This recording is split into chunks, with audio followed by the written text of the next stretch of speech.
بسم اللہ والصلاة والسلام علی رسول اللہ وبعد۔ آج 14 اگست ہے۔ بڑے جوش و خروش سے یہ دن منایا جا رہا ہے۔ یقیناً پاکستان اللہ تعالیٰ کی بہت بڑی نعمت ہے اور یہ دنیا میں ان ریاستوں میں سے ہے چند ایک کہ جس کو اللہ تعالیٰ نے نظریے کی بنیاد پر آزادی عطا کی۔ اگر بلوچستان، پنجاب، سندھ، KPK اور دیگر بنگال، یہ جتنے بھی صوبے پاکستان کے ساتھ تھے، اگر صوبائی اور علاقائی تعصبات کی بنیاد پر، زبانوں کی بنیاد پر آزادی کی تحریک چلتی، کبھی یہ وطن حاصل نہ ہوتا۔ یہ لا الہ الا اللہ پاکستان کا نظریہ تھا، اور پاکستان کا مطلب کیا؟ لا الہ الا اللہ۔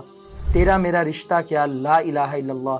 یہ وہ نظریہ تھا، یہ وہ اللہ سے کیا ہوا وعدہ اور مصمم ارادہ تھا کہ جس کی بنیاد پر لاکھوں شہادتیں اور خون بھی پیش کیا گیا، اور اللہ تعالیٰ نے شہداء کے بہتے ہوئے خون پر، ان قربانیوں پر یہ ہمیں وطن عزیز عطا کیا۔ آزادی کو اللہ تعالیٰ نے یہ مطلب نہیں دیا کہ بندہ اللہ سے آزاد ہو جائے، بلکہ حضرت ربیع بن عامر نے رستم کو جنگ قادسیہ کے موقع پر جواب دیا تھا کہ لنخرج العباد من عبادت العباد الى عبادت رب العباد۔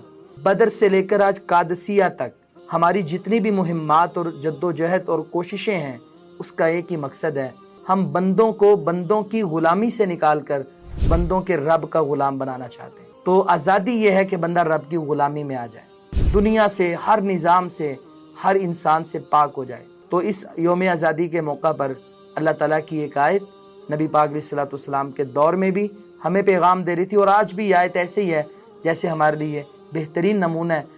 اللہ فرماتے ہیں وَاذْكُرُوا إِذْ أَنْتُمْ قَلِيلٌ، اور تم یاد کرو جب تم تھوڑے تھے، تَخَافُونَ أَنْ يَتَخَطَّفَكُمُ النَّاسُ، تم ڈرتے تھے لوگ تمہیں اچک نہ لے جائیں، تمہاری موت واقعہ نہ ہو جائے۔ ہندوستان میں تم تھے تو نہ تمہارے مدارس محفوظ، نہ مساجد محفوظ، نہ عزتیں محفوظ۔ فَآوَاكُمْ، تو اس نے تمہیں جگہ دی، پاکستان دیا۔ وَأَيَّدَكُمْ بِنَصْرِهِ، اور اس نے تمہیں مضبوط کیا اپنی مدد کے ساتھ۔ اللہ نے مدینہ دیا، مدینہ میں مضبوط کیا۔ اسی طرح رب نے ہمیں پاکستان دیا اور مضبوط کیا، غوری دیے، غزنوی دیے، ایٹم دیے، سب کچھ دیے۔ وَأَيَّدَكُمْ بِنَصْرِهِ وَرَزَقَكُمْ مِنَ الطَّيِّبَاتِ، تمہیں پاکیزہ رزق دیا، تمہیں اچھے موسم دیے، تمہیں سب کچھ دیا۔ کس لیے؟ نہ شکری کرنے کے لیے، نظریے سے غداری کے لیے نہیں، لعلکم تشکرون، تاکہ تم شکر ادا کرو۔ آج یوم آزادی کا پیغام یہ ہے کہ جو نظریہ پاکستان، جو ہمارے اسلاف اور آباء و اجداد نے وعدہ کیا تھا، پاکستان کی سیاسی، معاشی، ہر قسم کی صورتحال دن بدن عدم استحکام کا بد سے بدترین کا شکار ہو رہی ہے۔ اس کی وجہ لا الہ الا اللہ سے غداری ہے۔ جب ہم سب لوگ اس نظریے پر اکٹھے ہو جائیں گے، قیادتیں مخلص ہو جائیں گی، افواج پاکستان سے لے کر ہماری حکومتیں، ہمارے ریاستی ادارے صحیح معنوں میں اس کلمے کو دل و جان سے قبول کر لیں گے، اور اس کے بعد اس پر عملی کوششیں کریں گے اس نظریے کو اجاگر کرنے کی اور عملی تصویر اور تفسیر بنانے کے لیے، تو انشاءاللہ یہ آزادی کا جو خواب قائد نے دیکھا، علامہ اقبال نے دیکھا، اور قائد اعظم کی زندگی میں اللہ نے پورا ہوتے ہوئے دکھایا، انشاءاللہ یہ پاکستان کے لیے نہیں بلکہ پوری امت کے لیے اور پوری دنیا کے لیے ایک مثالی ملک بنے گا۔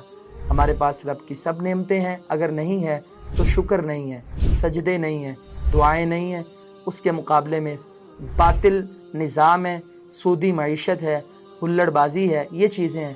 اللہ تعالیٰ ہمیں اس سے محفوظ فرمائے، صحیح معنوں میں آزادی کا شکر ادا کرنے کی توفیق دے۔ والسلام علیکم ورحمۃ اللہ۔